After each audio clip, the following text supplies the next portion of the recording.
Salut les fans, regardez la richesse des multipistes de Michael Jackson. Pour une musique comme celle-là, se trouvant sur votre gauche concernant Michael Jackson, c'est des dizaines de multitracks. Des dizaines. Pourquoi? Parce que Michael Jackson faisait un peu comme un orchestre, hein.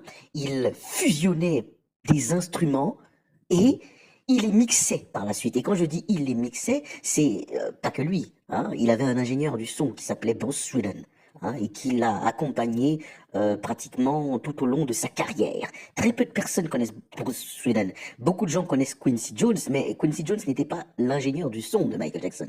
L'ingénieur du son qui a suivi Michael Jackson durant presque toute sa carrière et presque tous ses sons s'appelle Bruce Sweden. Il y en a eu d'autres, hein, mais Bruce Sweden a pratiquement été toujours là. Regardez ça, comparez-le à ce que vous voyez sur votre droite de l'écran. Regardez la richesse sur la gauche et la pauvreté des multipistes sur la droite. Vous voyez et vous comprenez là pourquoi Michael Jackson était extraordinaire et pourquoi certains sont incapables de faire ce que Michael Jackson faisait. Parce qu'ils ne veulent pas se casser la tête de faire ce qu'on peut entendre dans un orchestre.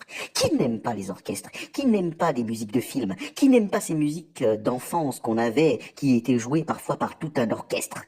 Ce qui fait un orchestre, c'est des dizaines d'instruments. Ce qui fait la richesse d'une musique, d'un son, c'est des dizaines d'instruments. Alors pourquoi des ingénieurs du son de maintenant ne font pas ce que l'on peut avoir dans des musiques mémorables, comme des musiques de Mozart, de Beethoven, que l'on peut entendre encore aujourd'hui dans des orchestres? Il n'y a que Michael Jackson qui avait compris ça, semble-t-il en tout cas. Il n'y a que Michael Jackson qui avait compris cette richesse et l'importance de fusionner. Oui, parce que Michael Jackson faisait autre chose que très peu de personnes savent, même parmi les fans.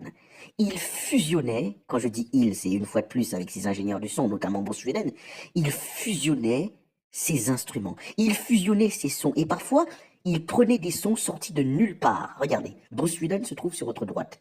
Ce génie que très peu de personnes connaissent se trouve sur la gauche de Michael Jackson. Le voici, Bruce Sweden.